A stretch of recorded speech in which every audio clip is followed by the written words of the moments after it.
میں ہر دفعہ کوئی نہ کوئی پیغام دیتا ہوں. پچھلے سال بھی جو میں نے پیغام دیا تھا وہ رات کو ہمارے ایک بھائی نے اپلوڈ کیا، وہ لگ رہا تھا اس سال کا پیغام ہے. تو اس کا مطلب ہے کہ کوئی تبدیلی نہیں آئی بلکہ حالات زیادہ ورسٹ ہو گئے ہیں. یہی وجہ ہے کہ آپ اس کو 5 سال بعد بھی سنیں گے تو وہی باتیں آپ کو لگیں گی. جو میں نے پرابلم ہائی لائٹ کی تھی، بجائے اس کے کہ ہم خوشنما باتیں کر کے ایک دوسرے کو جھوٹی تسلیاں دے کر اٹھیں، ہمیں پرابلمز کو سمجھنا چاہیے. میرا خیال ہے اس وقت ملک مزید خطرناک صورتحال سے گزر رہا ہے. اس کی وجہ یہ ہے کہ دہشت گردی کا عفریت دوبارہ باہر آ چکا ہے، اور جو چیزیں ضرب عضب اور رد الفساد کے بعد کافی حد تک ایڈریس ہو گئی تھیں، وہ پرابلمز دوبارہ سے مختلف جگہوں پر نظر آنا شروع ہو گئے ہیں. السلام علیکم ورحمۃ اللہ وبرکاتہ. آرمی چیف کے لیے میسیج. پاکستان کے پرابلمز کا سولوشن. انجینئر محمد علی مرزا نے کہا کہ یہ پہلے بھی بول چکے ہیں کہ جو پاکستان کے حالات ہیں اور جو پاکستان میں جو معاملہ چل رہا ہے بہت خوفناک معاملہ ہے. تو انہوں نے آرمی چیف سے کہا ہے، ان کے لیے میسیج چھوڑا ہے، اور ان کی باتوں کا کتنا اثر آرمی چیف کے لیے ہوتا ہے وہ دیکھتے ہیں. باقی اللہ رحم کرنے والا ہے. اللہ سارے مسلمان کی حفاظت فرمائے، سارے مسلمان کی جان و مال کی حفاظت فرمائے، روٹی روزی میں برکت دے، حرام کی کمائی سے بچائے، حلال کی کمائی کھانے والا بنائے. ثم آمین. پلس پاکستان کی جو پولیٹیکل سچویشن ہے وہ بھی آپ کے سامنے ہے. پاکستان کے ایک جماعت کے بڑے لیڈر مسلم لیگ نون کے نواز شریف صاحب، وہ باہر بیٹھے ہوئے ہیں، اور ظاہر ہے کہ انہوں نے بھی ابھی عدالتوں سے اپنے کیس فارغ کروانے ہیں تو ہی واپس آ سکتے ہیں. اور دوسری طرف ایک اور بڑی جماعت پاکستان تحریک انصاف کے جو چیئرمین ہیں وہ اٹک جیل کے اندر ہیں،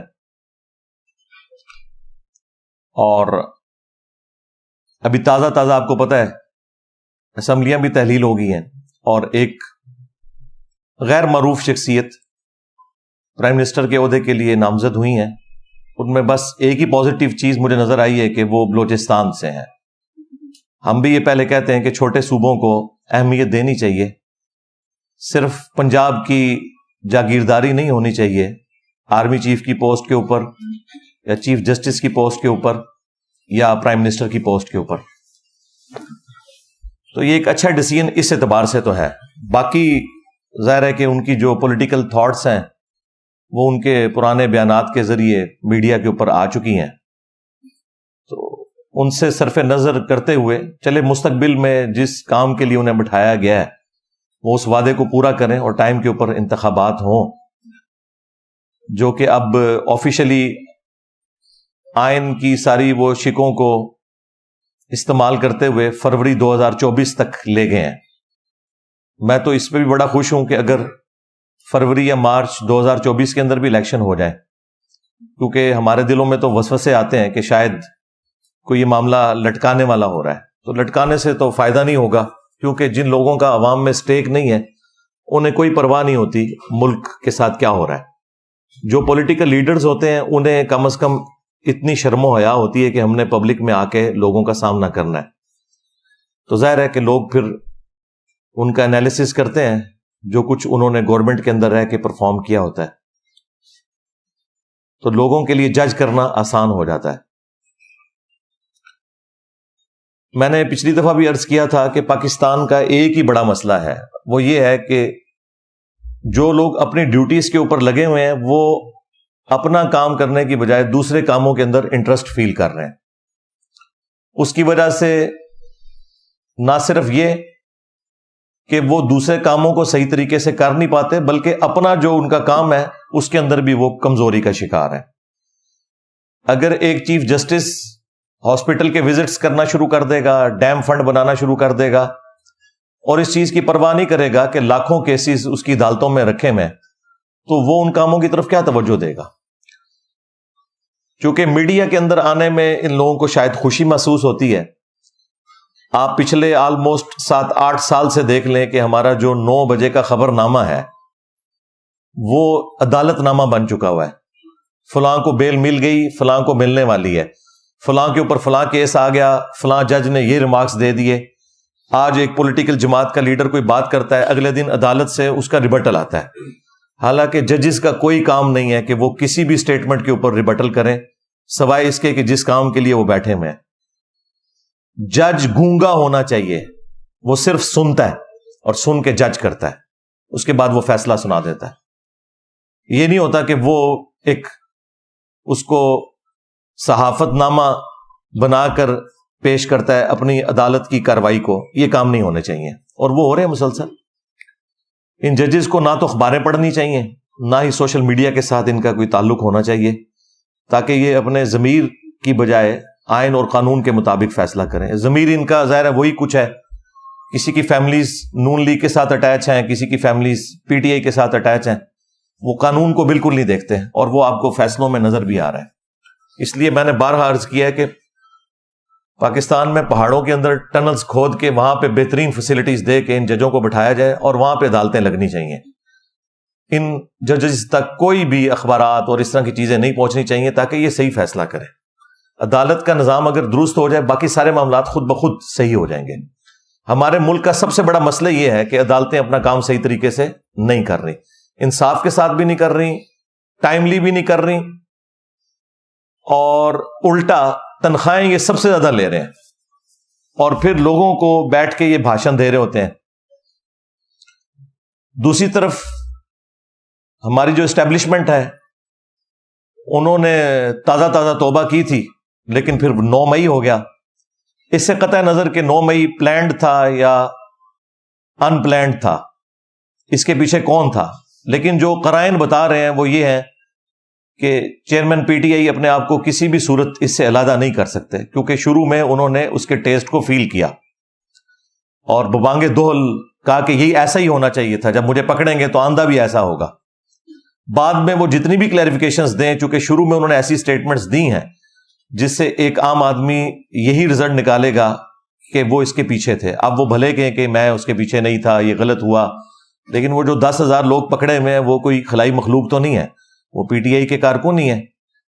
تو بڑی مشکل سے یعنی یہ ایک سفر طے ہونا شروع ہوا تھا، لیکن پھر وہ جس طرح 99 کے اوپر جا کے سانپ کاٹ جاتا ہے، وہ سانپ کاٹنے والا مسئلہ ہو گیا ہے۔ اب اسٹیبلشمنٹ پہلے سے بھی زیادہ مضبوط ہو کر پاکستان کی سیاست میں آ چکی ہے، اور جو بڑے ڈیموکریسی کے چیمپئنز تھے، پیپلز پارٹی، مسلم لیگ نون، جو اپنے آپ کو پریزنٹ کرتے تھے کہ ہم ڈیموکریسی کے چیمپئن ہیں، ووٹ کو عزت دو اور اس قسم کے سارے نعرے لگاتے تھے، وہ آ کے اب جسٹیفائی کر رہے ہیں وہ تمام ایکٹیویٹیز کہ جو نہیں ہونی چاہیے ملک کے اندر، اور وہ کہہ رہے ہیں چونکہ 9 مئی ہوا ہے لہٰذا اب وہ بالکل ہاتھ دھر کے سائڈ پہ بیٹھ گئے ہیں اور انہوں نے معاملات دوسروں کے سپرد کر دیے ہیں۔ یہ کوئی اچھی چیز نہیں ہے ان دا لانگ ٹرم، کیونکہ وقت بدلتے دیر نہیں لگتی۔ یہی عمران خان صاحب کی آپ نے تمکنت، غرور، تکبر اور سریا ان کے اندر جو گھسا ہوا تھا وہ بھی دیکھا ہے، اور آج دیکھیں کہ ان کی کیا حالت ہے۔ جب اتارے گئے تھے میں نے اس وقت بھی 40 منٹ کی لائیو سیشن میں گفتگو کی تھی، میری ایک ایک بات ان 1.5 سال کے اندر اندر صحیح ثابت ہوئی ہے۔ تو اب بھی ان کو اب ہوش کے ناخن لینے چاہیے اس حوالے سے، اور دیکھیں کیسا مکافات عمل ہے۔ وہی کیس جو 2017 میں نواز شریف صاحب کے اوپر بنا مس ڈکلیریشن کا، اور اقامے کی بنیاد کے اوپر انہیں نکالا گیا۔ باقی جو کرپشن والا ایک معاملہ تھا وہ تو نہ ادھر کی عدالتیں ثابت کر سکیں، نہ UK کی عدالتیں ثابت کر سکیں، الٹا ان کو کلین چٹ ملی، تو اس کے بعد میں تو کم از کم کسی کے اوپر اس اعتبار سے الزام لگانے کے لیے تیار نہیں ہوں. اب یہاں پر بھی جو توشہ خانہ کیس ہے وہ بھی مس ڈکلیریشن کا ہے. یہ جس کیس میں ابھی ان کو سزا ہوئی ہے چیئرمین پی ٹی آئی کو, جس کو وہ گھڑی چوری کیس کہہ رہے ہیں, وہ گھڑی چوری کیس نہیں ہے, بلکہ انہوں نے الیکشن کمیشن کے جو فارم کے اندر جو اثاثوں میں ان چیزوں کو شو کرنا تھا وہ نہیں کیا. سیم وہی کیس ہے جو نواز شریف صاحب کا تھا, بلکہ یہ تھوڑا ورسٹ ہی ہے. انہوں نے تو تنخواہ جو بنتی تھی اپنے بیٹے سے نہیں لی, یہاں پر تو انہوں نے وہ سب کچھ اویل کیا, کروڑوں روپے میں وہ گھڑیاں بیچی. ان گھڑیوں کے بیچنے کو ایتھیکلی تو کوئی غلط کہہ سکتا ہے, قانونی طور پہ کوئی غلط چیز نہیں تھی, اور قانوناً جو چیز غلط ہے وہ توشہ خانہ سے کسی بھی پرائم منسٹر یا آرمی چیف یا چیف جسٹس کو تحفہ دینا ہے, کیونکہ اسلام میں جو توشہ خانہ ہے بیت المال ہے, اس کی ملکیت عوام المسلمین کی ہوگی اور وہ غریبوں کے اندر تقسیم ہوگا مال غنیمت کے طور پر. زکوٰۃ فنڈ اور یہ ساری چیزیں ایک ہی پول کے اندر آئیں گی. بہرحال اس کے اوپر میں پہلے بھی بول چکا ہوں کافی دفعہ. یہاں پر یہ ہے کہ انہوں نے ڈکلیئر نہیں کیا تھا اپنے اثاثوں کے اندر, اور وہی کیس ان کے اوپر بنا, اور اس کے اوپر وہ 5 سال کے لیے نااہل ہو گئے. کاش عمران خان صاحب 2017 کی نواز شریف صاحب کی اس طریقے سے ہٹائے جانے کو غلط کہتے تو آج چند لوگ ان کے ساتھ بھی کھڑے ہوتے, لیکن جو لوگ نیوٹرلز ہیں, اس سے مراد عمران خان صاحب والے نیوٹرلز نہیں, اس سے مراد وہ لوگ جو غیر جانبدار ہیں, ہمارے جیسے لوگ. ہم تو یہ کہیں گے کہ اس وقت بھی غلط ہوا تھا, اب بھی غلط ہوا ہے. اس طرح کے قوانین بنانا جس کے ذریعے آپ اس ایکسٹریم لیول کے اوپر جا کے ڈیسیژن کریں, تو یہ کوئی کفر و شرک والا معاملہ نہیں ہو گیا. اس طرح کے معاملات ہر ایک کے اندر پائے جاتے ہیں. اس طرح کے قوانین کو تھوڑا نرم کرنا چاہیے یا اس کی سینسٹیوٹی کا بتانا چاہیے. خان صاحب نے مکمل طور پہ کوئی چھپایا نہیں تھا, انہوں نے اپنے انکم ٹیکس کے جو گوشوارے جمع کروائے تھے ان میں وہ سب کچھ شو کیا ہوا تھا, آدھا کام انہوں نے کیا تھا. لیکن قانون تو آپ کو پتہ ہے اندھا ہوتا ہے, تو وہ قانون کی گرفت میں وہ آگے کہ جو الیکشن کمیشن کے پاس جمع کروائے تھے اس میں انہوں نے ڈکلیریشن نہیں کی تھی, جو قانوناً ظاہر ہے کہ جرمی بنے گا, کیونکہ اسی جرم کے اوپر ایک پرائم منسٹر سپریم کورٹ نے فارغ کیا تھا. تو وہ چیزیں پلٹ کے اسی طریقے سے واپس آ رہی ہیں. اس وقت بھی جو لوگ حکمران ہیں, میں ان سے بھی ریکویسٹ کروں گا کہ آپ اس ایکسٹریم پہ آگے نہ جائیں کہ کل کو وقت بدلے اور خدا نہ خواستہ کوئی ایسے معاملات آئیں اور پھر یہ لوگ آپ سے بدلہ لے رہے ہوں. جب تک یہ لوگ اپوزیشن میں تھے اس وقت ببانگ دول کہتے تھے کہ اگر ہمیں کبھی موقع ملا تو ہم خان صاحب کے ساتھ یہ کچھ نہیں کریں گے, لیکن ایک ایک کر کے وہ ساری کی ساری چیزیں ہوتی بھی آپ کو نظر آ رہی ہیں.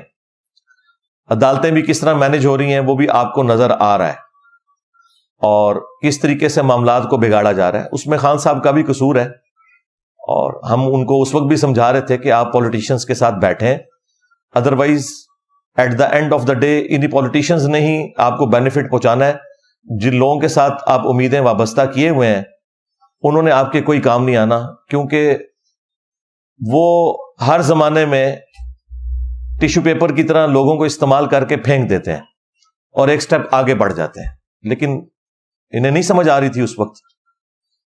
جولائی میں الیکشن مل چکے تھے, بس صرف خان صاحب کو جو لوگ پھونک چڑھانے والے تھے ان میں سے ایک تحفہ ہمارے جیلم شہر کا بھی تھا جو سب سے پہلے چھوڑ گیا, اور وہ اس طرح کی روڈ لینگویج یوز کرتا تھا جلسوں میں, اور ہم اس وقت بھی کہہ رہے تھے کہ یہ آپ کو موائے گا, یہ ریڈ لائن کو کراس کر رہا ہے. اس طریقے سے گفتگو کوئی بھی پسند نہیں کرتا, سیدھی سی بات ہے.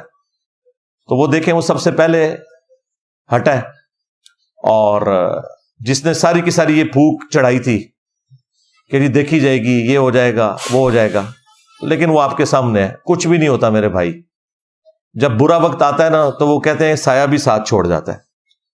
ہاں, آپ اچھی کاز کے لیے اپنے اصولوں پہ کمپرومائز نہ کرتے ہوئے اچھے طریقے سے چلیں, پھر اللہ تعالیٰ کی طرف سے کوئی تقدیر غالب آ جائے, جس طرح حسین ابن علی کے ساتھ ہوا رضی اللہ تعالیٰ عنہ علیہ السلام, تو اس پہ تو پھر صبر آ جاتا ہے.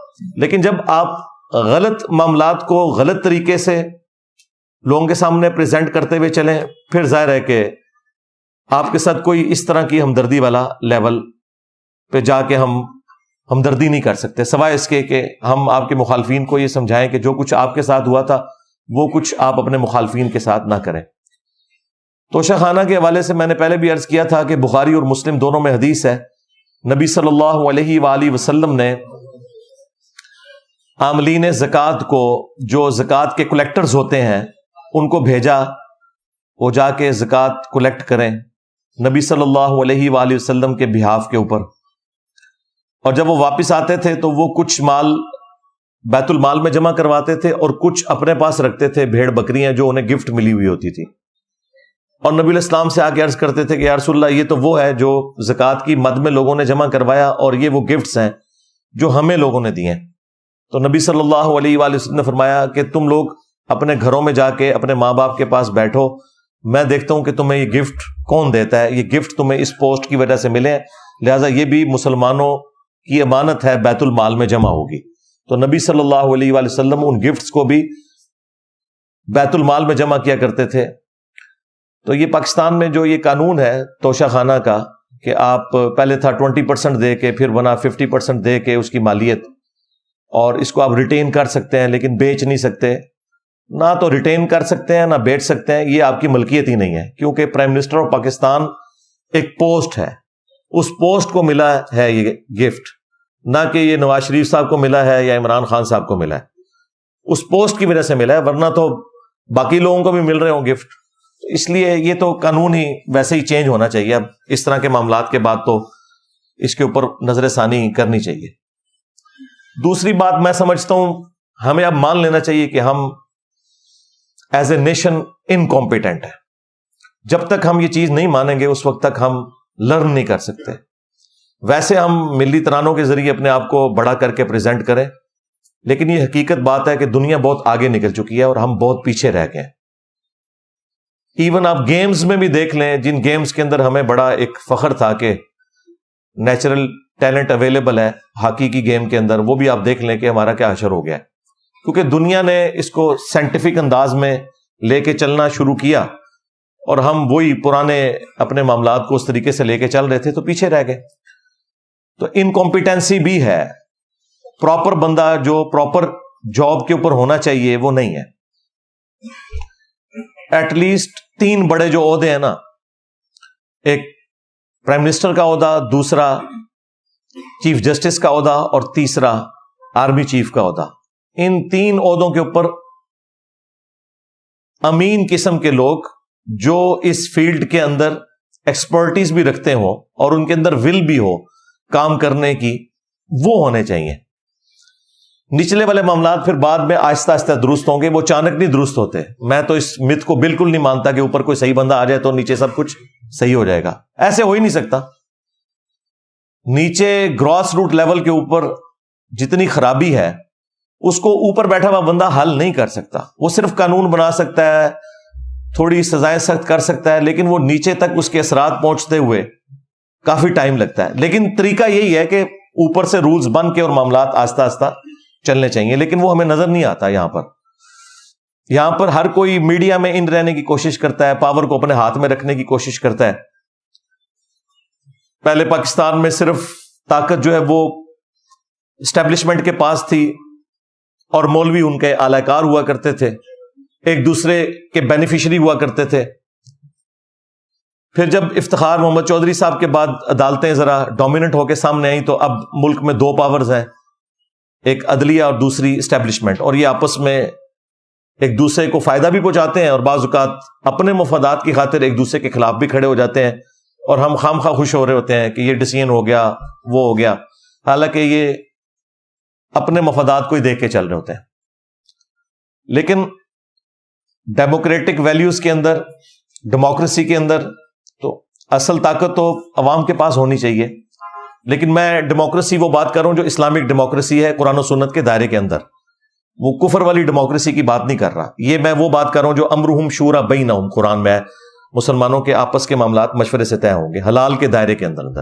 حرام کے معاملے میں نہ تو کوئی ووٹنگ ہوگی نہ کسی کا ڈیسیژن ہوگا، وہ قرآن و سنت کو فائنل اتھارٹی مانا جائے گا۔ تو وہاں پر پارلیمنٹ کو ایک سپریم ہونا چاہیے، لیکن وہ پارلیمنٹ آپ کے سامنے ہے. یہ آپ دیکھیں آخری دنوں میں انہوں نے تھوک کے حساب سے بل پاس کیے ہیں. جو اصل کرنے کا کام تھا نا وہ انہوں نے آخری دنوں میں کیا ہے، اور جس طریقے سے کیا ہے پتہ نہیں وہ کیا قانون انہوں نے پاس کیے ہیں، کس کے کہنے کے اوپر کیے ہیں.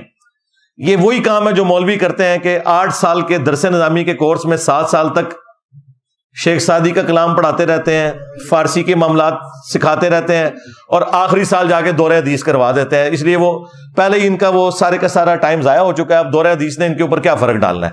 یہ ہماری پارلیمنٹ نے بھی یہی کیا ہے کہ 4.5 پونے 5 سال تک یہ لوگ اپنا ٹائم ایک دوسرے کے خلاف بیان بازیوں میں دیتے رہے ہیں، اور آخری دنوں میں آ کے انہوں نے قانون پاس کیے ہیں.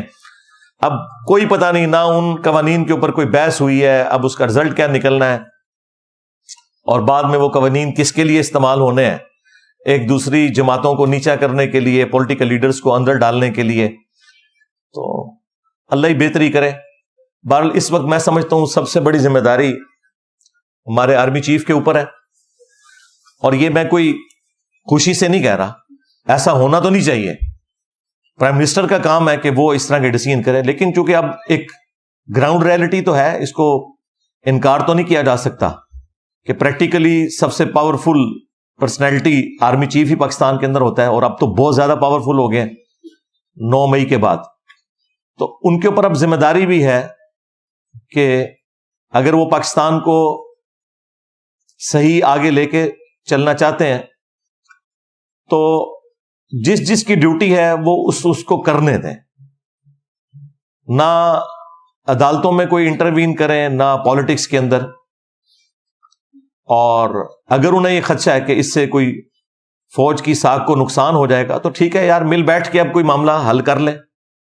سارے بڑے بیٹھے ہیں، پولیٹیکل لیڈرز بیٹھے ہیں، سارے بڑے، چیف جسٹس کو بٹھا لیں اور آرمی چیف بیٹھ جائیں اور کوئی معاملے کو طے کریں کہ اب آگے ہم نے چلنا کیسے ہے.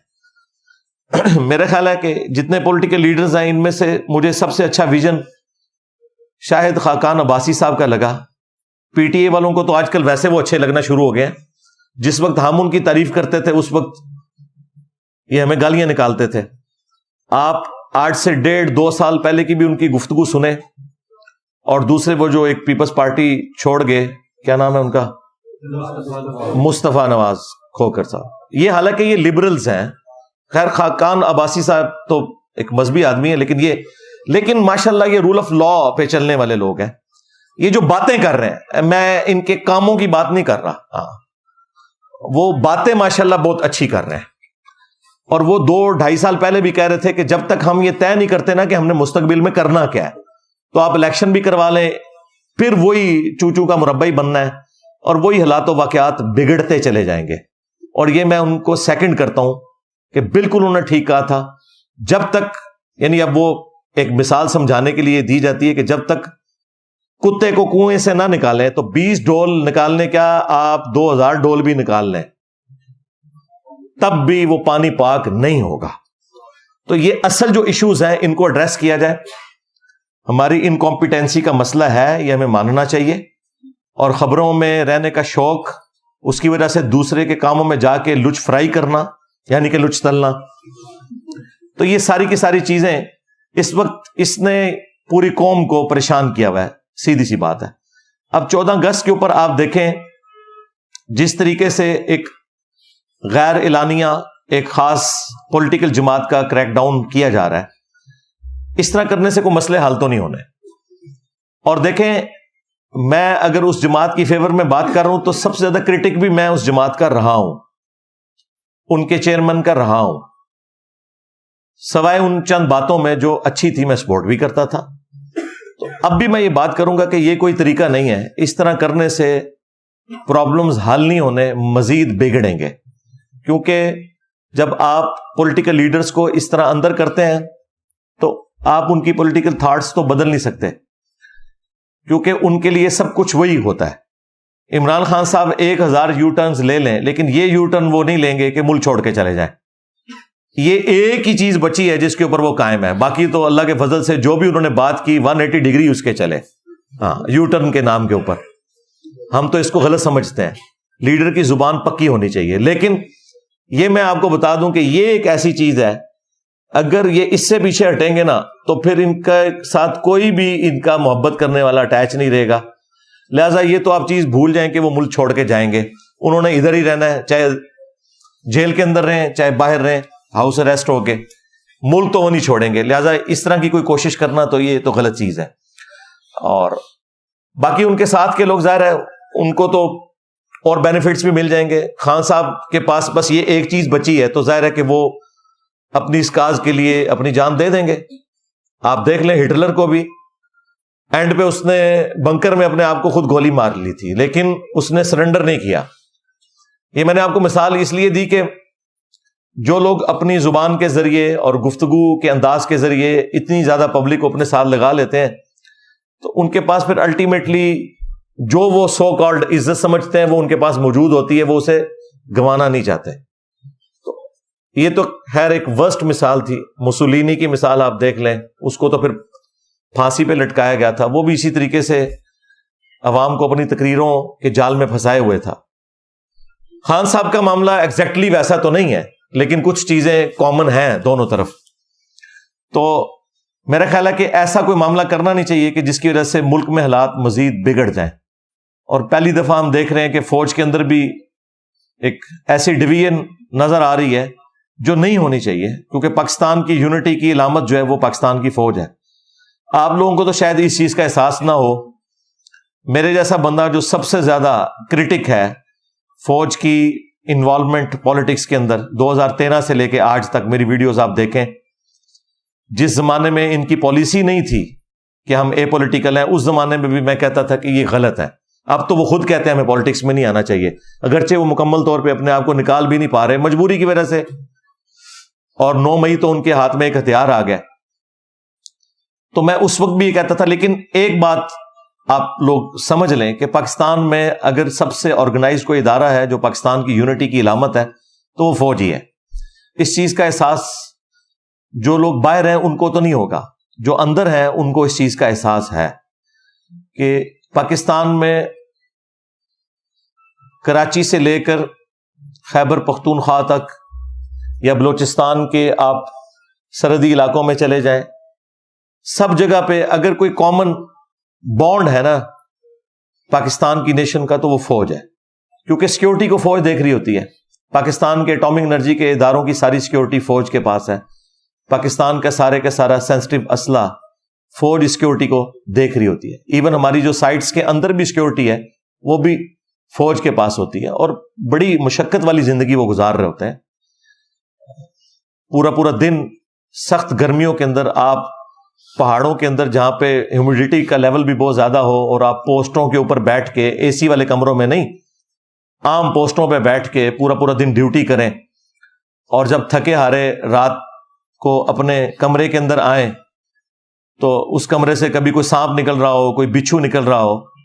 تو یہ تو نارمل ہے. یہ تو چیزیں میں نے خود آبزرو کی ہیں. میں نے بھی سائٹس پہ کئی دفعہ راتیں کاٹی ہیں. ہم تو چونکہ آفیسر رینک کے تھے، ہم تو ریسٹ ہاؤسز کے اندر ٹھہرتے تھے، لیکن مسجد میں تو ملاقات ہو جاتی تھی تو اس طرح کی ساری باتیں پتہ چلتی تھی کہ آج ہمارے ڈرائیورز کے روم سے بھی سانپ نکل آیا، فوجیوں کے اس کمرے سے بھی نکل آیا. تو مجھے وہاں جا کے اس چیز کا زیادہ احساس ہوا کہ باہر بیٹھ کے یعنی اس طرح باتیں کرنا یہ آسان ہے، لیکن پریکٹیکلی معاملات کو لے کے چلنا یہ بڑا مشکل ہے. اور ظاہر ہے کہ جو لوگ کرٹیسزم کر رہے ہوتے ہیں اسٹیبلشمنٹ کے اوپر، وہ ظاہر ہے ان فوجیوں پہ تو نہیں کر رہے ہوتے جو بارڈر کے اوپر قربانیاں دے رہے ہیں. عام حالت میں بھی بارڈرز کے اوپر سانپ کے کاٹنے سے فوجی ریگولرلی شہید ہوتے رہتے ہیں، لیکن وہ خبریں اس طریقے سے میڈیا میں نہیں آ رہی ہوتی، وہ نارمل ایک چل رہے ہوتے ہیں معاملات. تو عام عوام تو عام فوجیوں سے تو محبت کرتی ہے، صرف یہ جو پالیٹکس میں چند ایک بڑے لوگ انوالو ہوتے ہیں اس کی وجہ سے تھوڑا سا ایک ان لوگوں کے دلوں میں اس حوالے سے چیزیں آتی ہیں جو ان کو بھی خود احساس ہے. لیکن ظاہر ہے کہ اب وہ 70-75 سال کے پھنسے ہوئے ہیں اس معاملے میں، نکلنے کے لیے انہیں ٹائم چاہیے، اور میرا خیال ہے ایک دوسرے کو ٹائم دینا چاہیے تاکہ معاملات بہتری کی طرف جائیں.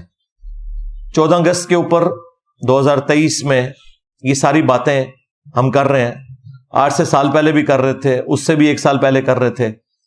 ہمارا کام صرف اتنا ہی ہے کہ ہم نے اپنی زبان کے ذریعے جہاد کرنا ہے اور اپنے بڑوں تک اپنے میسج کو پہنچانا ہے. کہ بھائی اپنے آپ کو سدھارو, خدا کے لیے نیشن کی فکر کرو. ہماری اکانومی کس لیول کے اوپر جا کے گر گئی ہے, اور ہم IMF سے, اپنے دوست ملکوں سے قرضے لینے کے چکروں میں پڑے رہتے ہیں. اس سے کوئی مسئلہ حل نہیں ہونا. پاکستان کی اکانومی کو اگر آپ نے اٹھانا ہے تو اس کے لیے سب سے زیادہ ضروری چیز یہ ہے کہ ٹیکس کی کلیکشن صحیح ہو. یہ ایک ہی مسئلہ ہے پاکستان کی اکانومی کے ساتھ کہ ٹیکس کی کلیکشن بالکل فیئر نہیں ہے, بلکہ ہے ہی کوئی نہیں ہے.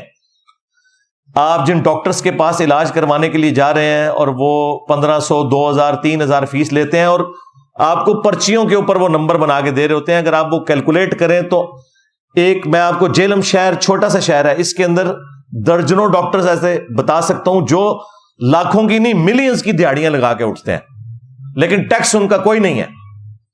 ٹیکس بیچارہ صرف سرکاری ملازم دے رہا ہے, یا ایک عام غریب آدمی جب پیٹرول بھرواتا ہے تو اس سے زبردستی وہ ٹیکس لے لیا جاتا ہے پیٹرول کی مد میں یا صابن کی ٹکیا کے اوپر, جو انڈائریکٹ ٹیکسز ہیں سیلز ٹیکس کی فارم میں.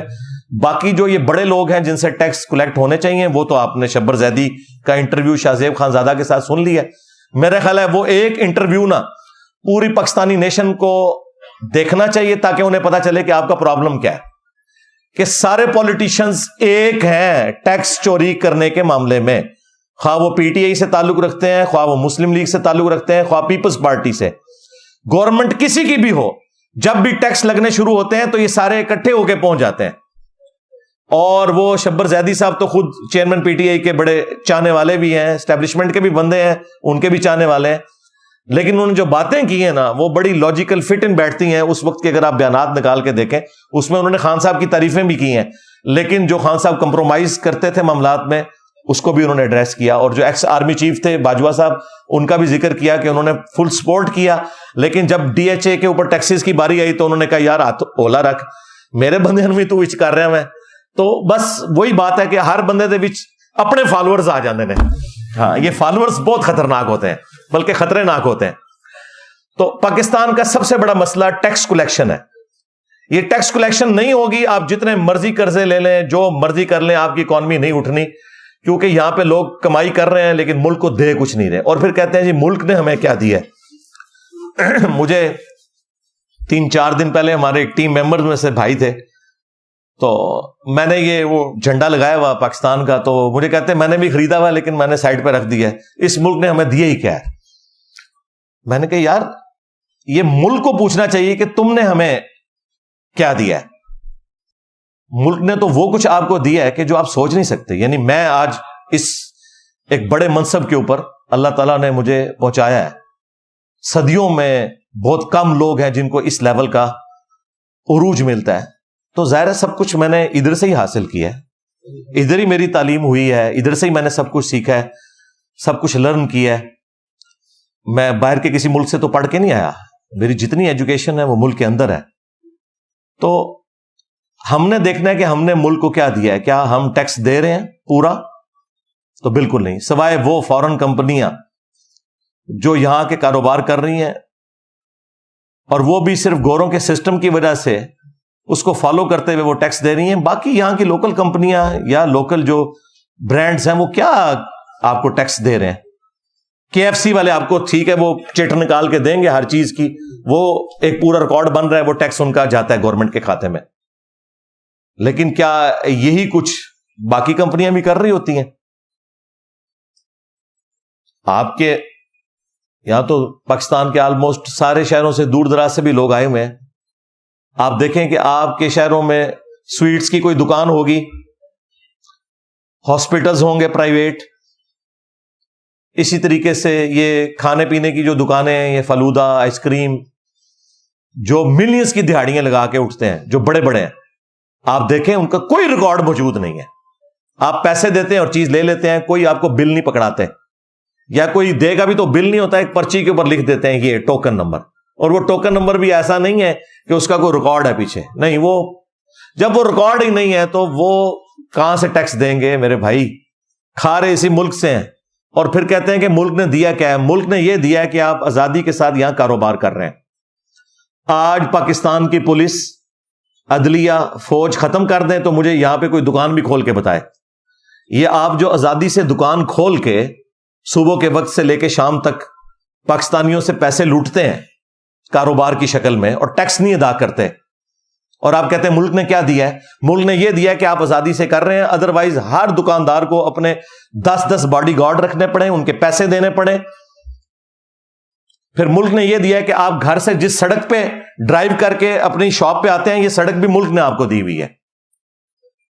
تو یہ سارے کے سارے معاملات ٹیکسز کے ذریعے چلتے ہیں نا۔ پولیس کا نظام، عدلیہ کا نظام، سرکاری جتنے بھی ملازمین ہیں، ان کی تنخواہیں کس نے دینی ہے؟ ٹیکسز کے ذریعے ہوں گی، کیونکہ ہم فیسلٹیز اویل کر رہے ہیں نا، تو اس کے اگینسٹ ہم نے ٹیکس تو دینا ہے۔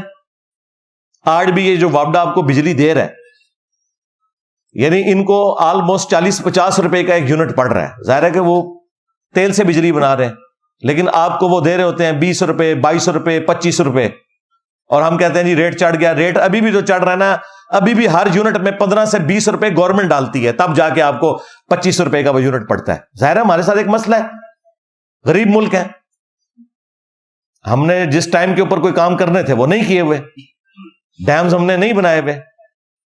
ہماری ریلوے کا حال بھی آپ کے سامنے ہے، لوگوں نے اپنے ذاتی سروسز کی خاطر ریلوے کا بیڑا غرق کر دیا، ورنہ اتنے بڑے لیول کی جو تجارت ہے وہ تو ریلوے کے ذریعے ہونی چاہیے، جو آج پرائیویٹ ہو رہی ہے۔ تو کوئی ایک مسئلہ تو ہمارے ساتھ نہیں جڑا ہوا۔ تو سب سے بڑا ایشو یہ ہے کہ یہ لوگ ٹیکس نہیں دیتے۔ جب تک ٹیکس جمع نہیں ہوگا اس ملک کا کچھ نہیں بننا۔ یہ میری بات آپ نے یاد رکھنی ہے۔ پاکستان کا صرف ایک علاج ہے کہ ٹیکس ہو۔ باہر کے ملکوں کی آپ مثالیں دیتے ہیں، 100 روپے کماتے ہیں تو 40 روپے ٹیکس دیتے ہیں، 100 روپے میں 40 روپے، اور یہاں پہ لوگ 1 روپیہ بھی ٹیکس نہیں دیتے۔ وہ آٹے میں نمک بھی نہیں جو وہ دے رہے ہیں، جو ان کی ایک دن کی کمائی ہے نا، یہ بھی یہ نہیں دیتے ٹیکس کی مد میں، اور 365 دن یہ کماتے ہیں۔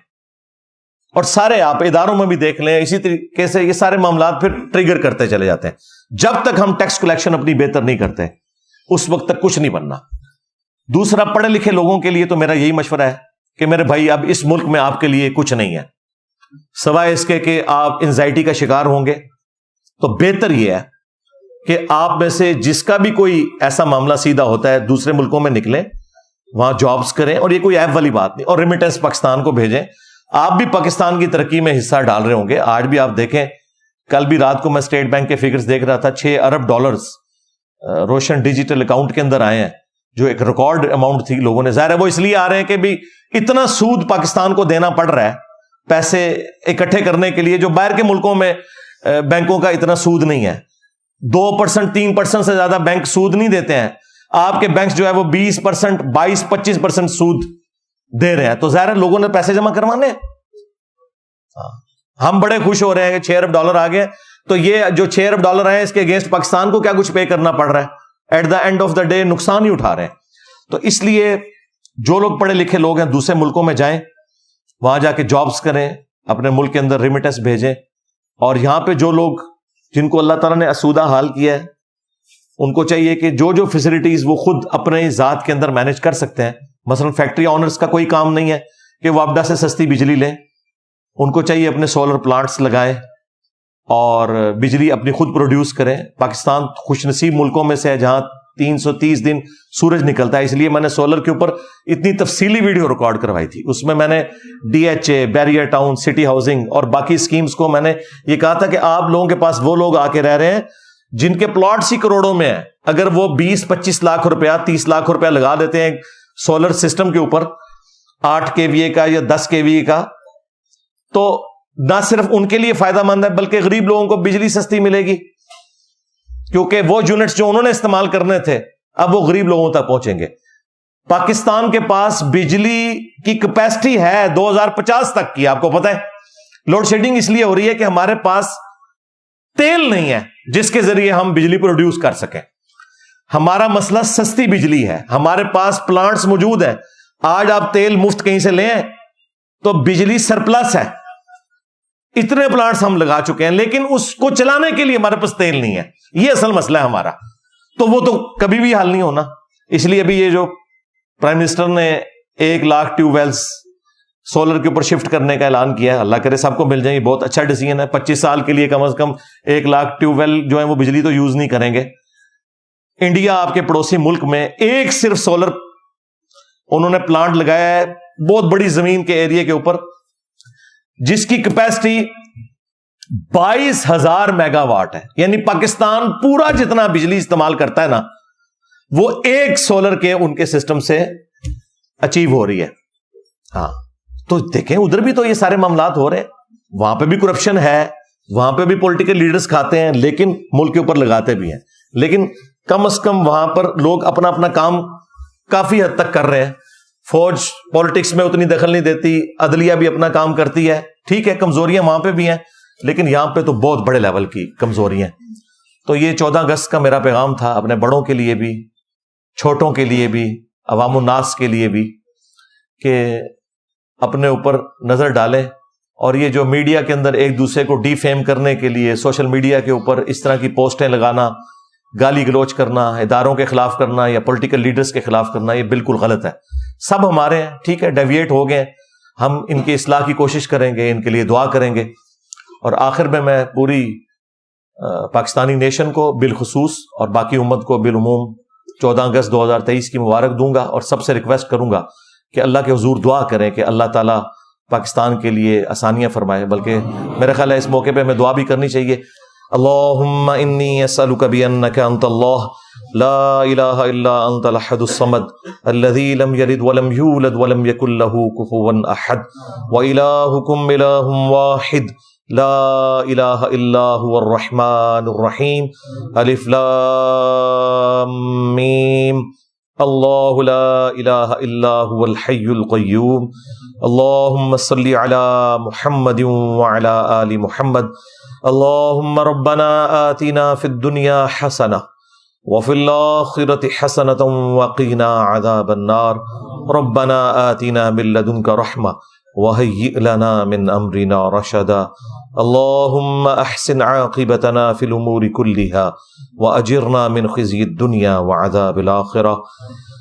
اے اللہ ہمارے ماں باپ کی، ہمارے بیوی بچوں کی، پوری امت کی تمام دینی دنیاوی جسمانی روحانی ظاہری باطنی پریشانیاں تکلیف مصیبتیں دکھ بیماریاں دشواریاں دور فرما. اے اللہ ہمارے ملک پاکستان کی خیر فرما، اندرونی اور بیرونی خطرات سے محفوظ فرما، پورے عالم اسلام کی خیر فرما، خصوص بالخصوص چائنا میں، انڈیا میں، کشمیر میں، فلسطین میں، یمن میں، عراق میں، شام میں، افغانستان میں، پاکستان میں، جہاں کہیں بھی مسلمان قسم پرسی کی زندگی گزار رہے ہیں، غیب سے ان کی عزت آبرو جان و مال کی حفاظت فرما. اے اللہ ہمارے ملک پاکستان کو دن دگنی رات چوگنی ترقی عطا فرما. اے اللہ یہ مشکلات جو مسلسل سٹارٹ سے ہی ہمارے ساتھ اٹیچ ہیں، اے اللہ ان مشکلات کا خاتمہ فرما. اے اللہ اصلاح کی کوئی راہ نکال دے، ہمارے آنے والی نسلوں کا مستقبل اس ملک کے اندر بہتر ہو جائے. اے اللہ حاضرین کے دلوں میں نیک اور جائز جو دعائیں ہیں قبول فرما. اے اللہ حاضرین کے جو چھوٹے بڑے رشتہ دار فوت ہو چکے ان کی مغفرت فرما، جو بیمار ہیں انہیں شفاء کلی عطا فرما. یہ تمام دعائیں تمام دنیا کے مسلمانوں کے حق میں قبول و منظور فرما. جن جن بھلائیوں کا سوال تیرے محبوب صلی اللہ علیہ وآلہ وسلم نے تجھ سے کیا، تمام مسلمانوں کے حق میں قبول و منظور فرما. جن جن چیزوں کے شر سے تیرے محبوب صلی اللہ علیہ وآلہ وسلم نے تیری پناہ طلب کی، تمام مسلمانوں کو ان چیزوں کے شر سے اپنی پناہ عطا فرما. سبحان ربک رب العزت عما یصفون وسلام علی المرسلین والحمد للہ رب العالمین وصلی اللہ علی النبی الکریم وعلی آلہ واصحابہ اجمعین الی یوم الدین. آمین.